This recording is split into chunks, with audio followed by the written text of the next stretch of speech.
Hey, everybody, it's Perch. I don't want to do this video because it's not going to go anywhere good. Most of you are going to hate it. This goes against the narrative of the message, and what I mean by the message in this case is the kind of anti woke group on YouTube. So this is definitely going to be the opposite of all that. Um, it is funny how the message is there's a message for the left and a message for the right, and it's not even split by political lines, but we're gonna try it anyway. I've done, now I'm gonna expose my credentials for a minute, and then we're gonna get into the topic of the video. I've been in comics for a long ass time, 35 years, I think, in one form or fashion. I have been a retailer for the bulk of those years. I have bankrolled some comics. I have helped creators. I've done freelance jobs. I've worked for, in a weird way, both of the two major companies, but mostly Disney. I worked a bit for Warner, but that was through a weird little side channel. It had nothing to do with comics, and I'd be lying if I said it did. Um, but I know this industry, and I know the people in this industry, and I've seen people come and go, and I've seen people succeed, fail, and then succeed again. And what's interesting is the people who come into this industry, and this is just something that happens with age. You get a lot of people who want to tell you how it works. And I've had a decent amount of people who are younger than me and older than me explain to me, quote unquote, how it works. And what's funny about that is, in many cases, how it works is an evolving standard. Things are not always the same. There's differences to how businesses operate and how comics have operated. And I've talked on this channel pretty honestly, maybe more honestly than people realize, about the ins and outs of comics, and sometimes those truths are uncomfortable. I think I've talked about, things that are good and things that are working, and I've talked about things that are bad, and sometimes I do videos that sound really passionate, and people are like, "Oh, Perch is on fire here," and they don't entirely know why, but probably it's because I'm cutting more through the hard truth of things versus answering an email about, Hulk farts or whatever it happens to be. Um, One of the things I'm very passionate about is how comic books, in this case, is publishers, treat their creators. And I think in general, the publishers treat their creators very poorly. But and this is an important nuance. My definition of that is very different from some of the other channels and videos you might hear. And I'm preparing myself. The Dallas Fan Expo is in like a month.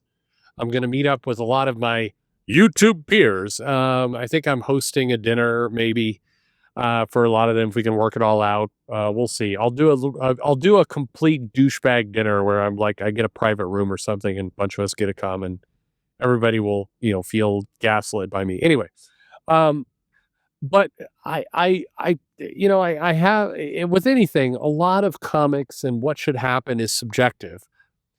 But here's one area that I'm very firm on.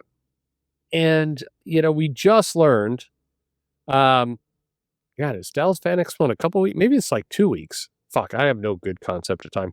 Anyway, at the recording this video, I learned today that Peter David has passed away. And I very much appreciated Peter David.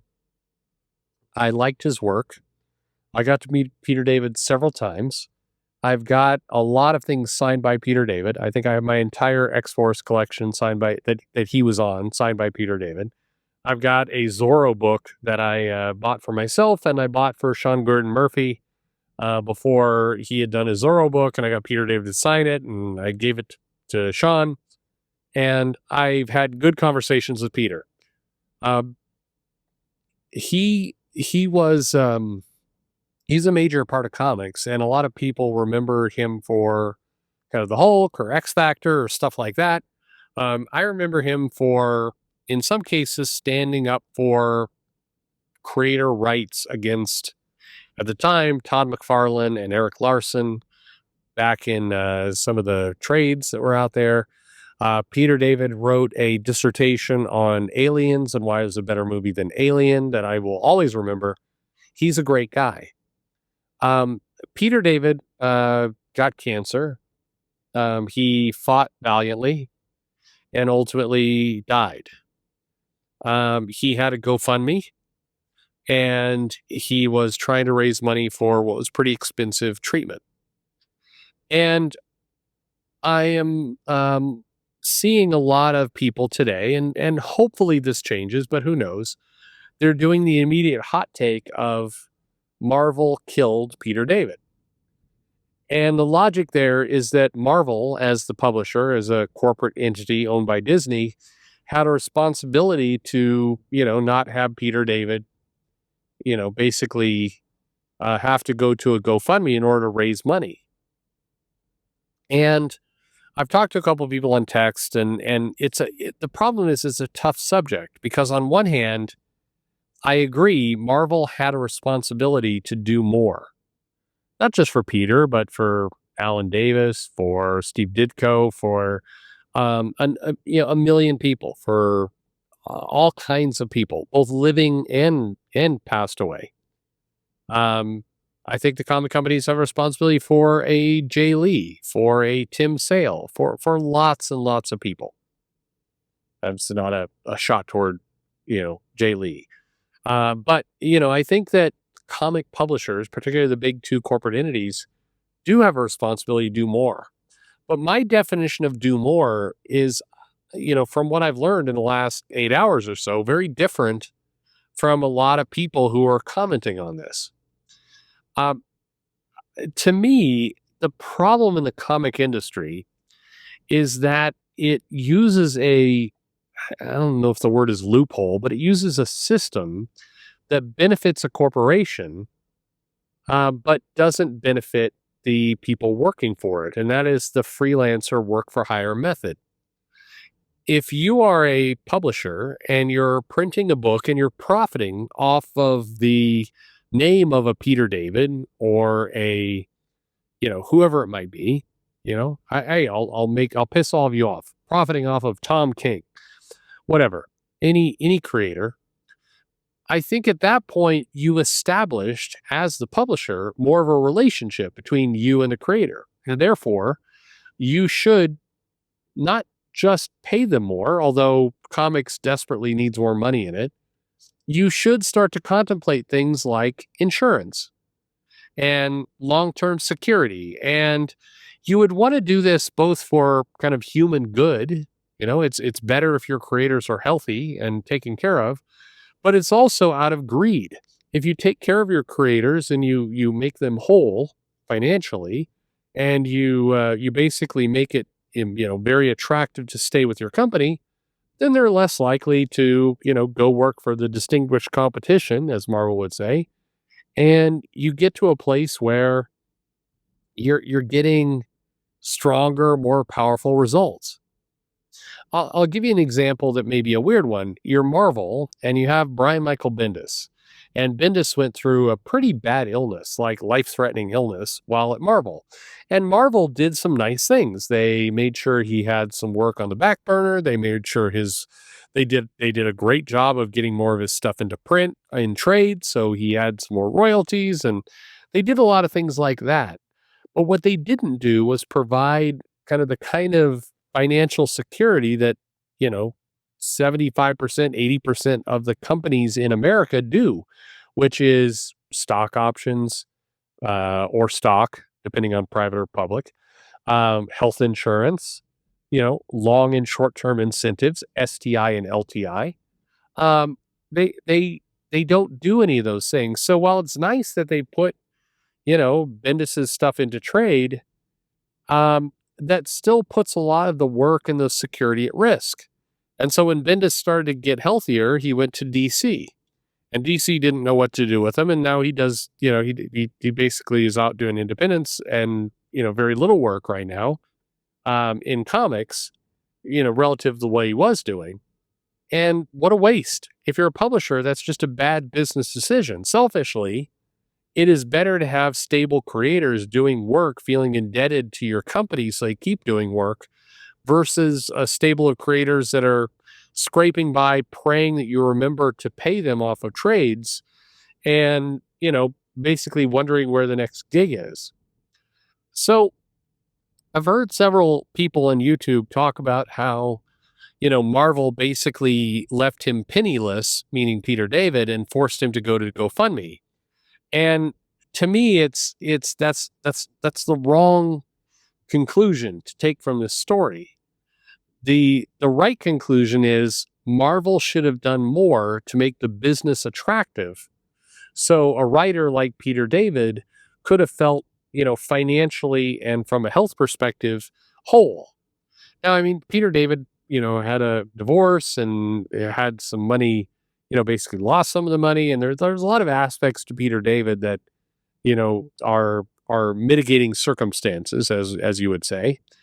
But the comic industry, the publishers, and particularly the big two, need to do more to set their creators up so that they feel like they are part of a bigger system, part of something that will take care of them, not something that's just going to pay them, lots of money or, donate to a charity. Because if you've ever been in really bad health, and for those of you who've been listening to this channel for any length of time, you know that I went through a pretty shit situation that, trust me, even if you've been listening all along, 10% of what was going on. Um, you know, paying that stuff out of your pocket gets to be absurd. And if the company you're working for says, well, we're going to not give you health insurance and not give you financial security, but we're going to donate $25,000 to your charity or your health fund. Well, guess what? That $25,000 can vanish in a overnight stay at a hospital. It's meaningless. The people who are asking for that do not understand how economics work. That is useless. What people should be clamoring for and arguing for is more of a long-term secure future, which is what the comic publishers, Marvel and DC, should really be held accountable for. Now, I do want to recognize Marvel did do some things that they did not have to do. In particular, they kept giving Peter David work. They gave him mini series that they didn't need to do. They knew those things weren't big sellers, but they kept signing contracts anyway. And they did that because they were trying to give Peter David money. They also paid Peter David in advance for several of those things, knowing that Peter David could die in the middle of them and basically never deliver, and they'd be out that money. But they advanced the money with no strings attached. And, to their credit, that's a good thing to do. The problem is it's short-term thinking. All of those things are things that may solve today, but they don't serve tomorrow or the bigger picture. And that is the problem people should be upset about, is the comic publishers are not solving the long-term picture of creators for, their benefit or the creator's benefit. I mean, yeah, it'd be great if a guy like Peter David had some level of long-term security from Marvel versus a hand-to-mouth level of relationship. And again, this is a part that, goes 100% against what I'm seeing a lot of people say. Marvel didn't have to do any of that shit. So, thank you, Marvel, for giving him some short-term security. You did do that, and that's not nothing. And you should be recognized for that. The people are saying Marvel just left him to die. No, not really. Marvel did things that kept him alive month by month. But, and this is a really important but, the publishers need to do things not just that help the creators month by month, but help them year by year. And they should be doing that because it's ethically good for them to do that. And also because it's in their strategic best interest to do that. If you look back to the 70s and 80s and to some extent some of the 90s, Marvel made tons of money when they gave long-term incentives to people like John Byrne and Chris Claremont, to John Romita.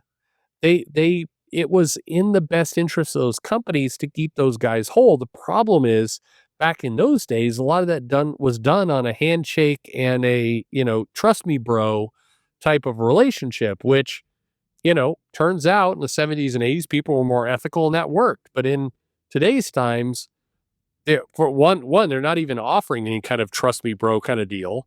And two, you wouldn't trust it even if they offered it. The problem with publishers is there is no long-term incentive for you to work with them. And so if you love comics like Peter David did, like a lot of these creators do, then you need to match your passion with a long-term commitment from the company. It is unfair to say that Marvel and DC do not provide short-term incentives because they absolutely do. The problem is, in order to be healthy and whole and successful and grow business, you need to marry short-term incentives with long-term incentives. And if you've worked in any kind of company out there, you most likely have long-term incentives. If you work for Disney, as I did, I had long-term incentives. I still have Disney stock from that time, but the comic creators don't. Why is that? Thanks for listening.